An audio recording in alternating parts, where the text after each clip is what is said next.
you could own any airplane in the world, which one would you own? I think this one.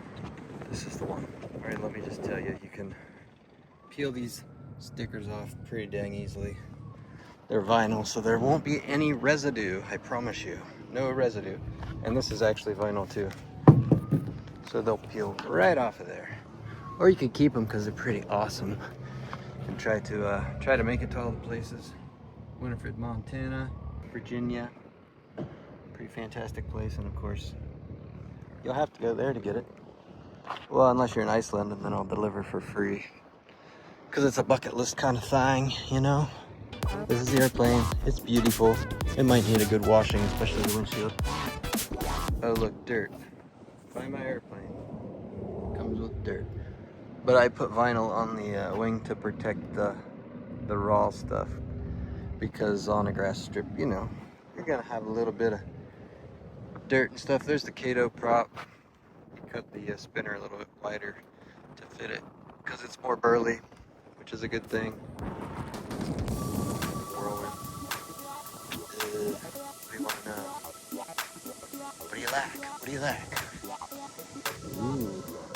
End of time sirens. You are being hypnotized by my airplane. By my airplane. By my airplane. By my airplane. It's better than that one. By my airplane. By my airplane.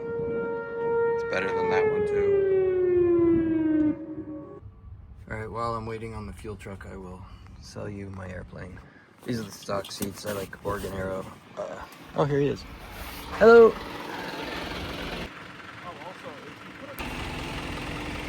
Alright, any whoosies. Sorry about the bird poop there. I'll take care of that. No extra charge. VGs. It has VGs. It's missing one there from the fuel hose, but I'll replace that. No extra charge, of course. VGs on this side too. Just gotta go symmetrical. Most of it's covered in vinyl.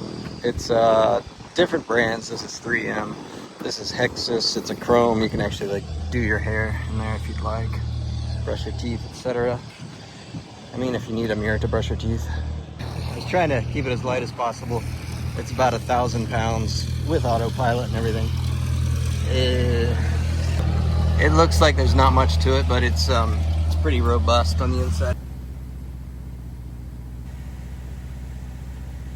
I like to keep everything simple and clean, and also give myself more room for the things that matter on long cross countries. You can charge your phone here. It's a completely separate EarthX on a different battery, so it's pulling from these two batteries, and that one's this cigarette lighter and the backup ignition, so you can flip it. If you had alternator trouble or something or ran the main battery dead, you can flip it over and fly for hours on the backup EarthX. Watt hours. The little factory battery is 2 amp hours, so it's 24 watt hours. The EarthX is 163 watt hours. This cereal would give me about 3 watt hours for my body. And the crazy thing is, if you would run this dead for some reason, you can jump start it with a tiny little jumper, which I carry with me. Clip it on there and start it up. I went with the tactical route, so you can take your loved one's lip balm and hair ties, things like that.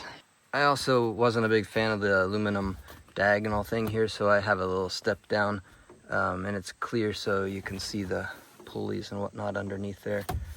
Keep track of what's going on under there, and also you can actually put your foot here or there when you're flying, so I kind of like the different foot positions. I do have the key ignition and box if you want it.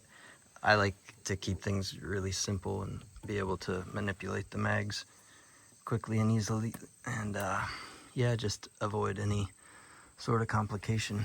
So it's just simple circuits. While we're talking backup batteries, the panel has its own backup battery. Steinair recommends it, and they wired it all actually, so that's what that is if your panel would go blank because the main battery took a crap. I'll probably get my stuff out of the cargo area. No extra charge. I put in a T here, so if you're traveling across the Atlantic or something, you can tap in some auxiliary fuel.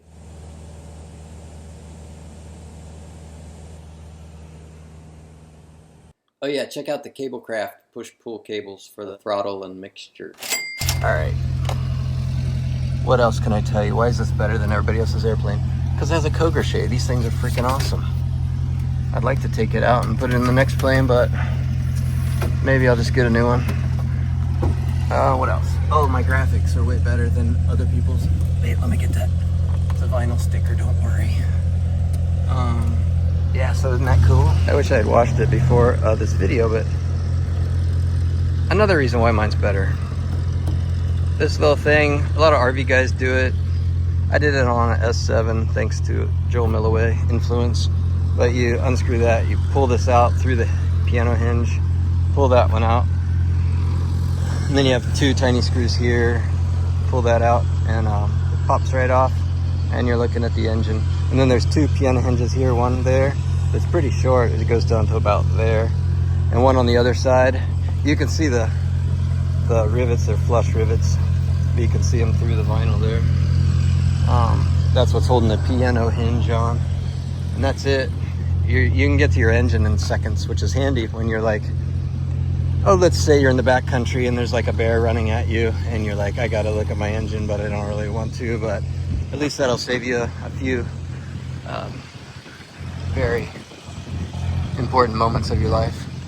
Because vacation time also is worth more than just day-to-day time. So, you know, you put the time in when you're building the airplane, get your piano hinge in there, and it's you're just sitting back enjoying the residuals on vacation time. This may look janky to you, but I just opted for that instead of gluing it in. But you could probably glue that in the gun barreling thingy. It's got double puck brakes, they're fantastical. I got those jack points. I don't know, they're cool looking if they're red, I guess. Oh yeah, I know Don DeVoe. You could probably know him too. I might give you his address if you buy my airplane. He's up in Anchorage. Just a short flight. I gotta pay my bill and get out of here. Look at that man, muffing his airplane. Alright, I paid my bill. Now, what I'm about to say is probably controversial. You might not like to hear it. I have buttloads of hours on Rotax, and I'm gonna have to say that the Titan IO340 is my choice. I like the low RPM. I'm like a grumpy old man who I used to whoop ass on the STOL competitions with my little baby Rotax. Yeah, it's pretty uncomplicated for the kind of flying you do or I do. I travel a lot and haul weight a lot, and I like the simpleness of this for that mission.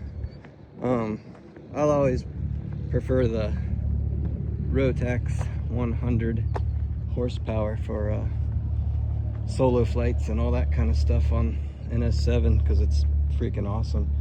But for this mission, I think this is the one. You could get parts for this thing anywhere. It's not complicated.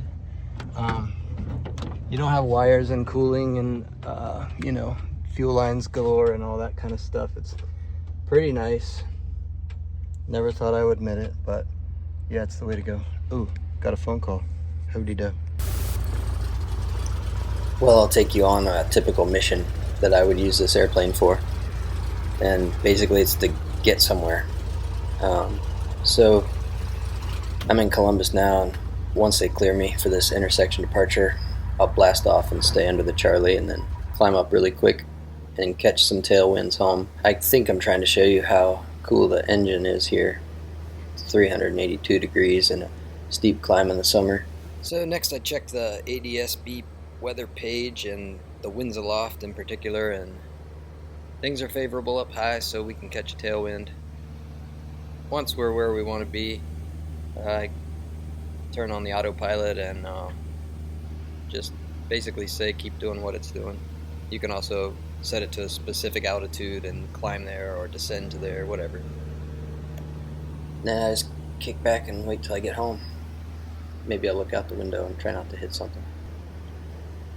Oh, look at that. Apparently I was lean of peak, trying to show off that it only burns 6 gallons per hour at 2300 RPM. Next, I'm proud to report that the ball is centered when it is trimmed out at cruise. And now it's time to land, so I'll just set my altitude to like 1,000 feet above ground and then tell it that I want to descend 300 feet per minute and say go. And it goes.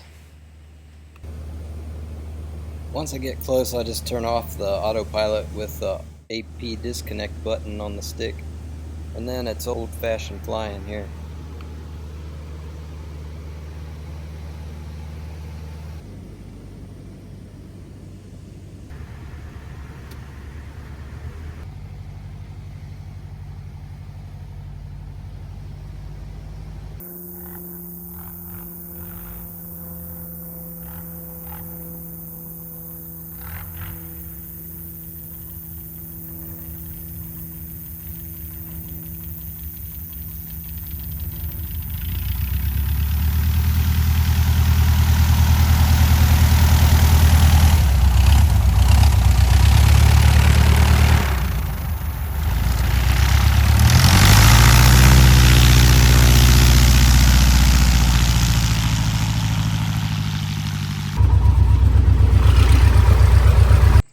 I don't think I quite finished my thought back there about why I like the Titan.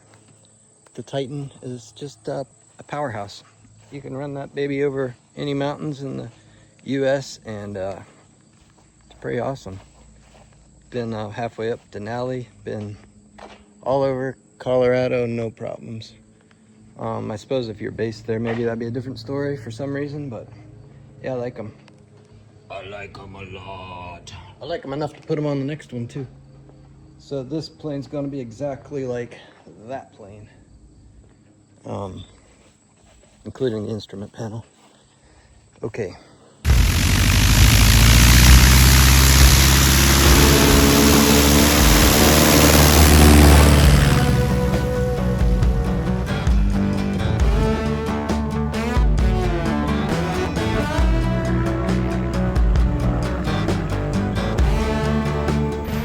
What's that you say? You'd like to see it take off of level ground at 1,000 feet above sea level at about 82 degrees Fahrenheit with about 30 gallons of fuel?